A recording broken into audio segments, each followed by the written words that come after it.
Твое сердце останавливается. Прямо сейчас, в этот воображаемый миг, насос, бивший каждую секунду твоей жизни, замирает.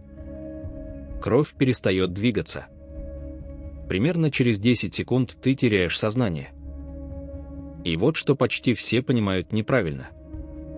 Твой мозг не выключается. Следующие несколько минут в темноте, без кислорода, у тебя в голове происходит нечто невероятное. И впервые в истории мы это увидели. Вот что мы на самом деле знаем об умирающем мозге. Ни во что верят люди. А что записали приборы? Начнем со слова, которые употребляют небрежно. Клиническая смерть. Клиническая смерть – это не конец тебя. Она означает одно – остановилось сердце и остановилось дыхание. И только. Твои клетки еще живы. Твой мозг на месте, со всеми связями, со всем, что ты когда-либо знал. Мозг убивает не остановка сердца. Его убивает нехватка кислорода, которая идет следом. Мозг – это около 2% веса тела, но сжигает он примерно 20% кислорода. Запаса у него почти нет. Он живет впроголодь от секунды к секунде. Поэтому, как только кровь встала, запускается отсчет. Через 10 секунд ты без сознания. Через 20 секунд электрическая активность, которую мы измеряем на поверхности мозга, начинает угасать. Через несколько минут клетки получают повреждения, которые уже не отменить. Это окно, примерно 4-6 минут, и есть причина, почему при остановке сердца дорога каждая секунда. Это не момент смерти. Это начало процесса. И долгое время мы думали, что знаем, что происходит внутри этого окна. Мы считали, что все просто. Питание отключается. Свет гаснет. Тишина. А потом мы начали записывать. В 2013-м исследователи из Мичигана сделали то, чего до них толком никто не делал. У них были крысы с датчиками в мозге, и они записали, что происходит в первые 30 секунд после остановки сердца. Они ожидали, что сигнал угаснет до нуля. Вместо этого мозг сделал обратное. В секунды после остановки сердца активность взлетела. И это не случайный шум. Упорядоченные высокочастотные волны, те, что называют гамма-ритмом. Те самые, что связаны с напряженной, сосредоточенной, осознанной работой. На короткое мгновение, по некоторым меркам, умирающий мозг был активнее и связнее, чем бодрствующий. Прочти это еще раз. В первые секунды умирания мозг вспыхнул. Но крысы – это крысы. Напрашивался вопрос, бывает ли такое у человека. И была очевидная причина, почему ответа не было. Такой эксперимент нельзя запланировать. Нельзя подключить умирающего и ждать. А потом это случилось само. 87-летний мужчина лежал в больнице с травмой мозга. На голове у него были электроды, врачи следили, не будет ли приступа. И пока шла запись, его сердце остановилось, и он умер. А значит, впервые у нас оказалась непрерывная запись человеческого мозга, переходящего из жизни в смерть. Работу опубликовали в 2022 году. В 30 секундах до и после остановки сердца увидели то же самое, что и у крыс. Всплеск ритмичных мозговых волн. Гамма. А рядом с ним те самые узоры, которые мозг использует, когда достает воспоминания и когда видит сны. Мозг не угасал тихо. В последнее мгновение он делал то, что по данным выглядит как воспоминание. Один пациент – это один пациент. Не стоит строить религию на одной записи. Но она не осталась одна. Позже у пациентов, отключенных от аппаратов, нашли ту же подпись, вспышку высокочастотной активности, ровно в той области, которую связывают с осознанностью. Не у всех. Не всегда. Но это есть, это реально и это измеримо. Значит, что-то происходит. Вопрос в том, как это ощущается изнутри. И тут мы упираемся в самый странный набор данных во всей медицине. потому что некоторые возвращаются. Выживших после остановки сердца опрашивают десятилетиями, и часть из них, примерно 10-20%, рассказывают о чем-то. Не о пустоте, не о провале, а переживании. И эти переживания повторяются. Они описывают чувство абсолютного покоя и полное отсутствие страха. Они описывают, как покидают тело и смотрят на него сверху. Они описывают темноту или туннель и свет в конце. Они описывают, как жизнь проносится мимо, не пересказом, а потоком. И очень часто говорят, что кого-то встретили. Потом описывают границу. Черту, за которую, они знают, переходить нельзя. И раздавливающее, очень конкретное сожаление, когда их утаскивают обратно. Миллионы людей в каждой стране, в каждом веке рассказывают историю, которая рифмуется. Так давай отнесемся к этой истории всерьез и разберем ее по частям. Потому что почти на каждый ее кусок у мозга есть ответ. Начнем с туннеля. Сетчатка твоего глаза снабжается кровью неравномерно. Края поля зрения отказывают первыми, когда падает давление. Центр держится дольше всех. Поэтому зрение умирает снаружи внутрь. Мир сужается. Темное кольцо смыкается, и в середине остается сжимающийся круг света. Летчики-истребители знают это отлично. Дай достаточную перегрузку в вираже, лиши мозг крови, и получишь ровно это: темнота по краям, туннель, а потом теплая яркая серость. Они называют это серая пелена. Это не мистика.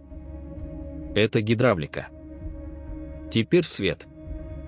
Когда кислорода становится мало, зрительная кора, та часть мозга, что строит картинку, начинает работать сама по себе. Без сигнала от глаз она порождает собственный сигнал. Яркий, упорядоченный, идущий из центра, просто потому, что так устроен этот кусок коры. Твой мозг всю жизнь занимался одним – превращал шум в картинку. Он не перестает лишь от того, что глаза замолчали. А теперь самое странное. Выход из тела. Люди рассказывают, как парят над собой, смотрят на работу врачей, видят комнату с потолка. Кажется, это невозможно объяснить. Вот только мы умеем вызывать это по заказу у здорового человека. Есть область, где несколько чувств сшиваются в одно ощущение. Это тело, я и я внутри него. Она лежит на стыке височной и теменной долей. Потревожь эту область, и шов расходится. В 2002 хирурги, стимулировавшие эту точку электродом, вызвали это напрямую. Пациентка сказала, что проваливается в кровать. Потом, что парит над ней. Потом, что смотрит на собственные ноги с потолка. Они не трогали ее душу. Они трогали проволокой кусочек коры, и ощущение «я внутри тела» отсоединилось. Теперь просмотр жизни. Глубоко в мозге лежат структуры, которые хранят и переигрывают воспоминания. Лиши их кислорода, и они не отключаются вежливо. Они становятся сверхактивными и палят вспышками. Скорее всего, именно это и поймала запись умирающего. Цепи памяти, работающие на разрыв, переигрывающие все без порядка и без тормозов. Не жизнь, проходящая перед глазами, как фильм. А система памяти, сбоящая потоком, вся сразу. И покой. Возможно, это самая важная часть, потому что именно ее люди не забывают никогда. Умирающий мозг залит собственной химией. Эндорфины, его собственные опиаты, выброшенные при крайнем стрессе. Одновременно системы, порождающие страх и тревогу, отказывают одними из первых. А рецептор, который блокирует вещества вроде кетамина, дающие у совершенно здоровых людей выход из тела и спокойную отстраненность, сильно нарушается при нехватке кислорода. И получается мозг с выключенным страхом, с выброшенными опиатами и сорванной с якоря картиной реальности. Итог – не ужас. Итог – покой. И тут мы подходим к вопросу, который действительно важен. Если все это объясняется умирающим мозгом, почему те, кто вернулся, наотрез отказываются принимать такое объяснение? Из-за одной детали, которую наука только начинает принимать всерьез. Они не описывают это как сон. Они настаивают, часто с раздражением, что это было реальнее, чем вот это вот все. Резче. Ярче. Реальнее комнаты, в которой они очнулись. И это не просто красивые слова. Когда исследователи проверяют эти воспоминания приборами, которыми измеряют ощущение реальности воспоминания, околосмертные набирают больше, чем настоящие события. Больше, чем свадьба. Больше, чем рождение ребенка. В мозге есть система, которая ставит на переживание метку «это было по-настоящему». В последние мгновения эта система, похоже, выкручена на максимум, и метка ставится на все подряд. Так что для них переживание не менее реально.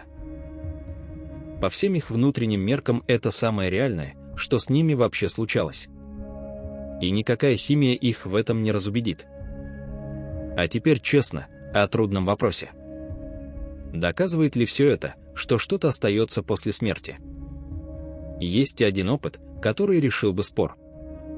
Если бы человек без сердцебиения и с плоской линией на приборе рассказал то, чего он знать не мог, что-то, происходившее далеко от его тела, и это потом подтвердили бы, у нейронауки была бы настоящая проблема. 50 лет люди пытались это поймать. В больницах прятали изображения на высоких полках, видимые только с потолка, в ожидании, что парящий пациент их прочтет. Ни один так и не прочел. Знаменитые случаи, ботинок на карнизе окна, подробности операционной впечатляют, и они же ровно то, что память прекрасно достраивает, по звукам, по прикосновениям, по сказанному в комнате и потому, что пациент узнал потом. Это не обвинение. Никто не врет.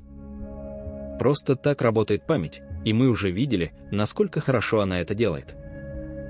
Есть еще одна подсказка, и она указывает туда же. Содержание этих переживаний следует за культурой того, кто их переживает. Каркас всеобщий, покой, свет, граница. Но кто именно ждет на границе и что означает свет, зависит от того, во что ты уже верил. Мозг в кризисе тянется к тому, что в нем уже лежит. Вот честное положение дел в науке. Мы можем объяснить туннель. Мы можем объяснить свет. Мы можем вызвать выход из тела проволокой.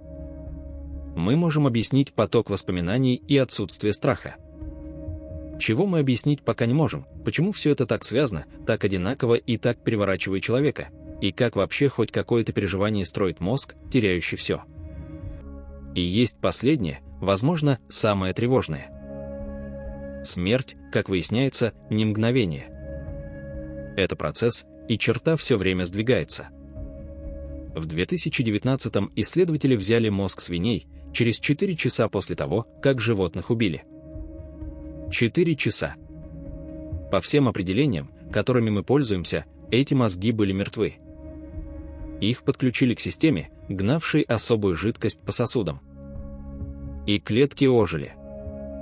Не сознание, команда специально не давала возникнуть согласованной активности. Но мозг потреблял кислород. Клетки чинили себя. Отдельные нейроны снова давали разряды. Через 4 часа после смерти механизм был на месте. Он ждал. С каждым поколением черта между живым и мертвым сдвигается. Люди, которых 100 лет назад похоронили бы, сегодня выходят из больниц своими ногами. Граница, которую нельзя перейти, тихо отступает назад. Так что же значит умереть? Остановка сердца – не это. Затихание мозга – тоже не это, потому что он не затихает. Он вспыхивает. Он вспоминает. Он строит последний, ослепительно яркий мир, и по всем его меркам этот мир реальнее того, в котором ты сейчас сидишь. Может быть, это уходит душа. А может быть, эта машина в последние секунды делает единственное, что умела всю жизнь, рассказывает тебе историю и заставляет в нее поверить. Так или иначе, знай вот что. Почти все, кто там побывал, возвращаются с одним и тем же. Они больше не боятся. Если это изменило то, как ты думаешь о конце, подпишись. Новая наука каждую неделю.